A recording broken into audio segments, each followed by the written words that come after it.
Farg'onada bir ayol 2 oylik chaqalog'ini $10,000 ga sotayotganda qo'lga tushgan. $10,000 ga. Onalikning yuki shu darajada og'irmiki, hamma ko'tara olmayapti.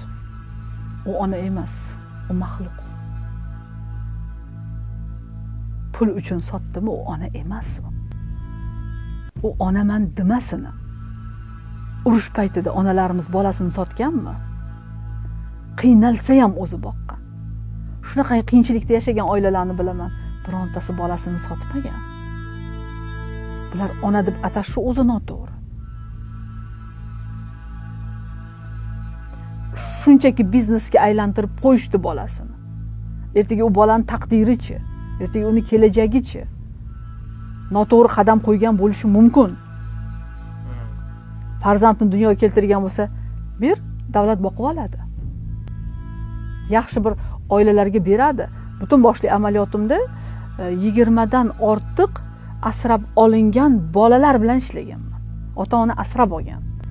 Vaqt soati kelganda shu bolalarga aytsakmikin asrab olganimizni, endi qizlar balog'atga yetib kelyapti, dinimizda nomahram hisoblanadi ota-onasiga, aytinglar, oshkor qilinglar deyilgan. Qanday qilib aytamiz degan masalada juda ko'p mana shu 20 dan ortiq murojaatlar bo'lgan. O'g'il bolalar masalasida ham.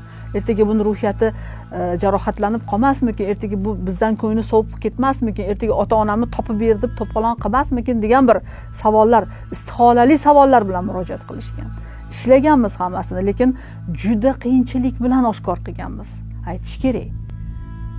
Aytish kerak bo'lgan joyda shunaqangi tayyorgarlik ko'rganmizki, aytganimizdan keyin, xabardor qilganimizdan keyin stressga tushadimi bola, u bilan yana ishlaysiz. Mana shunaqangi holatlar. Endi shunchaki tug'ib bolasini sotishi men umuman hech qanaqa senga baholab bera olmayman. Odamiylikka ham to'g'ri kelmaydi.